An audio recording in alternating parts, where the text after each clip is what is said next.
The crystal skulls, what are they really? Is it a real possibility, or just a figment of humanity's imagination? A mere urban legend? Is this rumor ultimately a good thing or a bad thing? Tonight, once again, we'll examine whether it's true or not from a Japanese perspective. Somewhere in the world right now, there is an object sitting in a museum display case that should not exist. It is carved from a single piece of pure quartz crystal. It is the size and shape of a human skull. It weighs approximately 11 pounds. And according to every materials scientist and electron microscope analysis that has ever been applied to it, it was made without any tool marks. Not without visible tool marks. Without tool marks at all.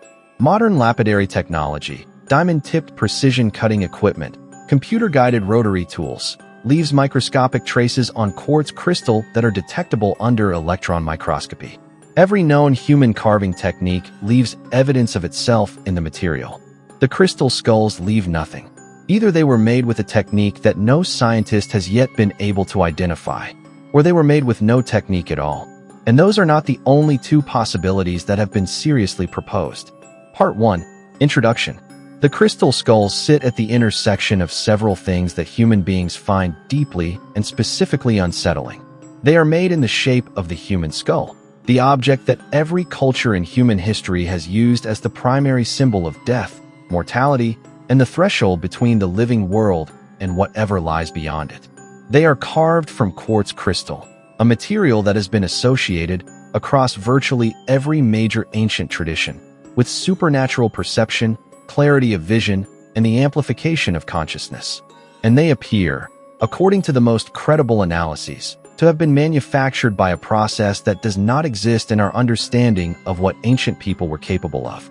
They have been claimed as Aztec artifacts, as Mayan relics, as remnants of Atlantis, as extraterrestrial objects left on Earth by non-human intelligence, and as 19th century forgeries produced by European craftsmen with undisclosed technology.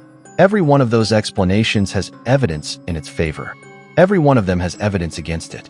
And what makes the crystal skulls specifically maddening, what separates them from most archaeological mysteries, is that the more rigorously they are studied, the less clear the answer becomes. Part 2.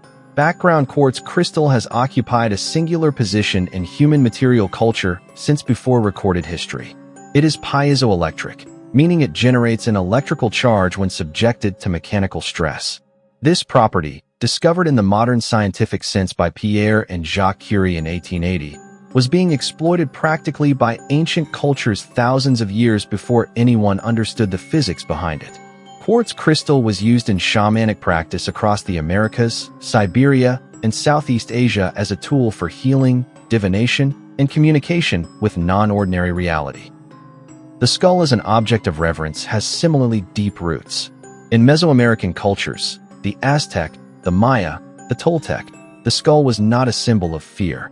It was a symbol of cyclical transformation. Death was not an ending but a transition, and the skull was the vessel through which the living connected to the dead. Skull imagery appears throughout Mesoamerican religious art, architecture, and ritual in ways that reflect a coherent philosophical relationship with mortality rather than a fearful avoidance of it. The combination of those two objects, quartz crystal and human skull, in a single carved artifact carries a symbolic weight that draws from multiple deep veins of human meaning simultaneously, which is either why ancient Mesoamerican cultures would have created them, or why 19th century forgers would have known they would sell. Part 3. The complete story. The first skull, the Mitchell-Hedges. The most famous crystal skull in the world is the one known as the Mitchell-Hedges skull, and its story begins, as so many of these stories do, with a discovery that cannot be fully verified. Frederick Albert Mitchell-Hedges was a British adventurer, explorer, and author who operated in the early 20th century in the romantic tradition of men who went to dangerous places and came back with extraordinary stories. He explored Central America, claimed to have discovered the ruins of Atlantis in the Caribbean, and wrote a memoir titled Danger, My Ally that his critics found more entertaining than credible. In 1927, Mitchell-Hedges was excavating the site of the ancient Maya city of Lebanton in what is now Belize. He was accompanied by his adopted daughter, Anna, who was 17 years old at the time. According to the story that Anna Mitchell Hedges told for the rest of her life, she lived to be 100 years old, dying in 2007. She found the skull beneath an altar on her birthday. 3 months later, she reportedly found the detachable lower jaw nearby. The skull is approximately life-size, carved from a single piece of clear quartz crystal, with a separately carved jaw that fits the main skull with a precision that requires, by any mechanical standard, extraordinary manufacturing tolerance. The jaw is hinged. It moves. Mitchell Hedges did not publish the skull's existence in his memoir. He did not announce it to the archaeological community. It appeared in his possession in 1943 when he purchased it at a Sotheby's auction in London, a fact that critics have used to argue that the discovery story is fabricated, and that Mitchell Hedges simply bought the object and constructed a more compelling provenance for it. Anna maintained the discovery story until her death. She also maintained, consistently, that the skull produced visions, that people who spent time in its presence experienced visual phenomena, heard sounds, and perceived things that could not be attributed to ordinary sensory input. She was not a person given to apparent exaggeration in other areas of her life. She was, by all accounts, a pragmatic and credible individual who simply happened to be in possession of an object that she described in terms that science could not accommodate. The British Museum skull and the Smithsonian skull. The Mitchell Hedges skull is privately owned and largely inaccessible to independent research. The skulls held by major museums are not. The British Museum skull was donated to the museum in 1897 by Tiffany & Company, the New York jeweler, which had purchased it from a French antique dealer who had acquired it under circumstances that were not recorded. The museum accepted it as a pre-Columbian Mesoamerican artifact and displayed it as such for nearly a century. The Smithsonian Institution received its crystal skull in 1992, sent anonymously by mail in a box with a note claiming it was an Aztec artifact purchased in Mexico in 1960. The box had no return address. The sender has never been identified. These two skulls became the primary subjects of the scientific analysis that would eventually reshape the entire conversation about crystal skulls. 1992. The British Museum analysis. In 1992, the British Museum subjected its crystal skull to electron microscopy and X-ray crystallography analysis.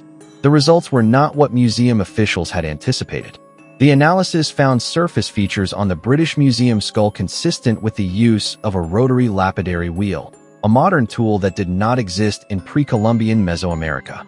The grinding marks detected were consistent with carborundum, an abrasive compound that was synthesized for the first time in 1891. The British Museum skull, the analysis concluded, was almost certainly not pre-Columbian. It was likely manufactured in the 19th century, probably in Europe, possibly in Germany, where a significant lapidary industry existed. This finding was significant. It established that at least some of the known crystal skulls were 19th century productions, but it created as many questions as it answered. Because the British Museum skull had visible tool marks, the Mitchell Hedges skull did not. The Smithsonian analysis and the La Calavera study. When the Smithsonian skull was analyzed using the same electron microscopy techniques, the results were consistent with those found on the British Museum skull, tool marks consistent with modern lapidary equipment, inconsistent with pre-Columbian stoneworking techniques. In 2008, the British Museum collaborated with the Smithsonian and other institutions on a comprehensive published study of multiple crystal skulls. The conclusion, stated plainly in the published paper, every crystal skull that was subjected to rigorous electron microscopy analysis showed evidence of manufacture with modern or post-contact tools. None showed evidence of pre-Columbian manufacture. This was the scientific mainstream's definitive statement. The crystal skulls are not ancient Mesoamerican artifacts. They are 19th or early 20th century productions. And here is where the story becomes specifically interesting. The Mitchell Hedges skull was not included in the 2008 study. It was privately owned. The owners did not consent to the level of analysis required. The skull that is considered the most refined, the most precisely crafted, and the one about which the most extraordinary claims have been made. That skull has never been subjected to the full battery of electron microscopy analysis that definitively resolved the question for the other major specimens. The definitive study that settled the question settled it for every skull except the one that matters most. The Hewlett-Packard study. Before the British Museum and Smithsonian analyses, the Mitchell-Hedges skull was subjected to a different kind of examination, one that produced results that have never been fully explained. In 1970, the Mitchell-Hedges skull was studied by a team of art objects conservators and crystal specialists at Hewlett-Packard's Crystal Laboratory in Santa Clara, California. Hewlett-Packard operated a significant crystal research division at the time. The company manufactured quartz oscillators, and crystal analysis was a core technical competency. The team's findings were detailed and specific. The skull was carved against the natural axis of the crystal, meaning it was carved in a way that would normally cause the material to shatter. Modern lapidary practice works with the crystal's natural axis to avoid fracture. Whoever carved the Mitchell-Hedges skull either didn't know this principle or had a method of working that made it irrelevant. No fractures occurred. The team found no evidence of metal tool marks. They concluded that the skull had been shaped with a material harder than quartz, possibly diamond, or through a process that they could not identify. They estimated, based on the amount of material that would need to be removed and the assumption of primitive tools only, that the carving could have taken 300 years of continuous abrasion to complete. 300 years of continuous abrasion on a single object, as a single project. The Hewlett-Packard team also noted something that they described as anomalous and did not attempt to explain: the skull's optical properties. The internal architecture of the crystal, the way light moved through it, appeared to have been deliberately engineered. Light entering the skull through the eye sockets was directed and concentrated in specific ways that the crystal's natural properties alone could not account for. The skull functioned, in certain lighting conditions, like a precision optical instrument. This finding has never been replicated independently or formally addressed in the subsequent scientific literature. It exists in the record of the 1970 Hewlett-Packard study. It has not been explained. Part 4. Theories. The archaeological fraud theory.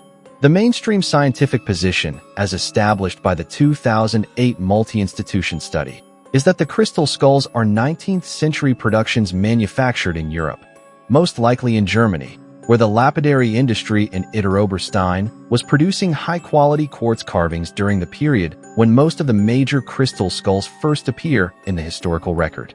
The proposed mechanism: European dealers, aware of the growing market for pre-Columbian artifacts among wealthy collectors, commissioned or acquired skillfully made quartz carvings and provided them with fabricated Mesoamerican provenance. Mitchell-Hedges, in this reading, purchased the skull at auction and invented the Lebanton discovery story to increase its value and mystique. This theory is coherent. It is supported by the tool mark analysis of the skulls that were studied. It is consistent with the documented history of artifact forgery in the 19th century antiquities market, which was extensive. Its weakness is the Mitchell-Hedges skull specifically. The 1970 Hewlett-Packard analysis found no tool marks consistent with modern lapidary equipment. If the British Museum skull shows clear evidence of 19th century manufacture, and the Mitchell-Hedges skull does not show the same evidence, they may not be products of the same process, which means the blanket conclusion of the 2008 study may not apply uniformly to all specimens. The ancient Mesoamerican theory. Before the 2008 analysis, the dominant theory in popular culture was that the crystal skulls were genuine pre-Columbian artifacts, most likely Aztec or Maya in origin, whose manufacture reflected stoneworking skills that had been lost and that modern researchers underestimated. This theory requires accepting that pre-Columbian Mesoamerican craftsmen could work quartz crystal at a level of precision that modern analysis cannot account for, carving against the natural axis without fracturing, achieving optical engineering of the interior structure, leaving no identifiable tool marks. This is not physically impossible, but it requires either a level of skill and technique that has left no other trace in the archaeological record, or a tool or method that has not been identified. The complete absence of crystal skulls from any excavated, securely dated archaeological context in Mesoamerica is the theory's most significant problem. The Aztec and Maya created extraordinary works in stone, obsidian, jade, and other hard materials, all of which appear in archaeological excavations with clear contextual evidence of their age and use. Crystal skulls have never appeared in such a context. Everything we know about Mesoamerican crystal skulls comes from their appearance in the 19th century art market, not from the ground. The lost civilization theory that a subset of researchers and independent scholars have proposed that the crystal skulls are neither pre-Columbian nor 19th century, that they originate from a civilization that predates the known record and whose technical capabilities exceeded what either ancient Mesoamerica or 19th century Europe could produce. The specific capability pointed to is the Hewlett-Packard finding about optical engineering. The idea that whoever made the Mitchell-Hedges skull understood optics at a level that allowed them to deliberately structure the interior of a quartz crystal to direct light in specific ways. This claim, if accurate, implies knowledge of optical physics that was not formalized in human science until the modern era. The supporting argument draws on a broader pattern, one that appears in discussions of the pyramids, the Antikythera mechanism, and other anomalous ancient artifacts, that the official timeline of human technological development contains gaps that are filled by the assumption of slow, linear progress rather than the evidence of what specific objects demonstrate was actually possible. The paranormal theory. The experiential claims surrounding crystal skulls, most extensively documented in relation to the Mitchell-Hedges skull, but reported by individuals who have encountered other specimens as well, describe a category of phenomena that mainstream science has no framework for evaluating. People who have spent time in close contact with the Mitchell-Hedges skull, including individuals with no prior interest in paranormal phenomena, have described visual experiences while looking into the skull's eye sockets. Visions of people, places, and events. Impressions of information that they could not account for through ordinary memory or imagination. Physical sensations including warmth, vibration, and what some described as an awareness of being observed. These experiences cannot be measured or replicated under controlled conditions. They are, in the scientific sense, anecdotal.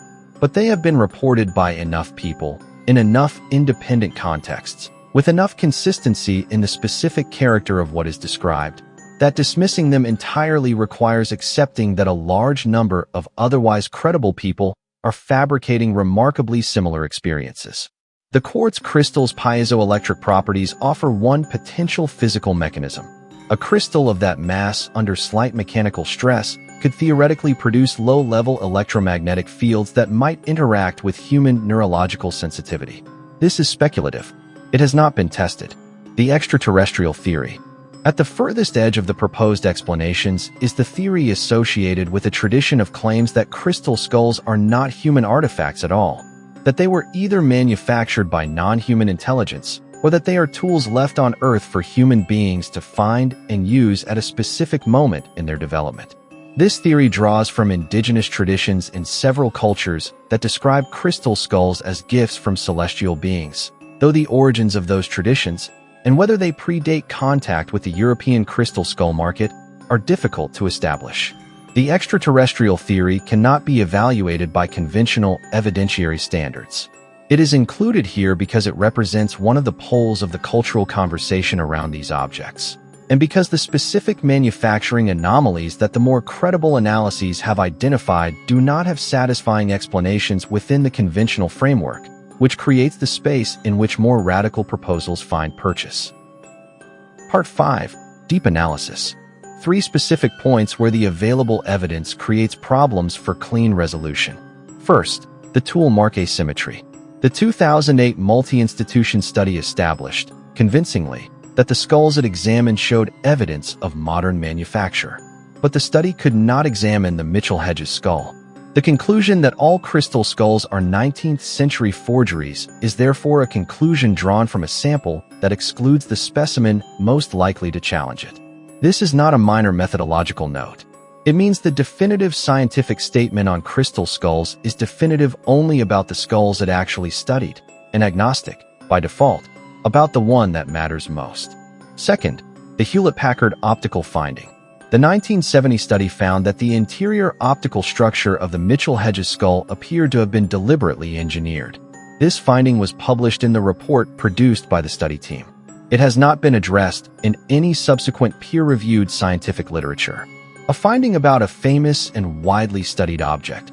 A finding that, if accurate, implies manufacturing capabilities beyond what the conventional explanations account for, has been noted, filed, and not followed up. The absence of follow-up is itself a data point. In normal scientific practice, an anomalous finding about a widely studied object generates investigation. The absence of that investigation, over 50 years, requires explanation. Third, the provenance vacuum. Every major crystal skull appeared in the historical record through the 19th century European art market. Not one has ever been excavated from a securely dated archaeological context. Not one appears in any contemporaneous Mesoamerican written or pictographic record. If these objects were created by or for Aztec or Maya religious practice, the most sacred imaginable application of one of their most symbolically potent materials, there should be some record of them in Mesoamerican sources. There is none. This absence does not prove they are modern forgeries. It does mean that the claim of pre-Columbian origin rests entirely on provenance stories that are either unverifiable or demonstrably constructed after the fact. The skulls exist. Where they came from is not established by any evidence that can be independently verified. Part 6. Modern Implications. The crystal skull conversation matters in the present for two distinct reasons. The first is what it reveals about the relationship between science, mystery, and institutional reluctance to follow uncomfortable evidence to its conclusions. The 2008 study settled the question for most people because it produced a clean, publishable answer. But it settled the question by excluding the specimen that might have complicated that answer, and by not addressing the 1970 findings that the earlier study had produced. Science is supposed to pursue the anomaly. The crystal skull case suggests that sometimes science pursues the resolution, the answer that closes the file, rather than the anomaly that might open a more difficult one. The second reason the crystal skulls matter now is what they represent about the human relationship with objects that carry unexplained significance. The skulls have generated a continuous stream of reported anomalous experiences for over a century. People encounter them and describe things happening that they cannot account for in ordinary terms. The question of what quartz crystal actually does in extended close contact with human consciousness is not one that modern science has seriously investigated. The material's electrical and optical properties are well understood. Its interaction with biological systems at the level of sustained proximity is not. A material that generates electricity under pressure, that exists at the center of the most advanced timekeeping and computing technology on Earth, that has been used for millennia across unconnected cultures as a tool for expanded perception, and we haven't systematically studied what it does to people who spend significant time with it. That gap in the research is worth noting. Part 7. The final question. The Mitchell-Hedges skull is currently in storage in a private location. Anna Mitchell-Hedges, who carried it with her for most of a century and maintained her discovery story until the day she died at 100 years old, is gone. The skull has passed to other custodians. It has never been subjected to the electron microscopy analysis that would settle the question of its manufacture date. The people who own it have consistently declined to permit that analysis. Whether that refusal reflects a desire to protect a valuable story, a genuine belief that the skull is something that conventional analysis would damage or misrepresent, or something else entirely, the result is the same. The most examined and most storied of all the crystal skulls remains, in the most fundamental sense, an open question. The others have been studied and found to be, most likely, 19th century productions, skilled ones, that has generated reported perceptual experiences from credible individuals for over 100 years, that has never been subjected to the definitive analysis. What do you think it is? And if the electron microscopy were finally done, if someone ran the full analysis and found exactly what the Hewlett-Packard team's findings implied they might find, what would that mean about where it came from? Let me know in the comments.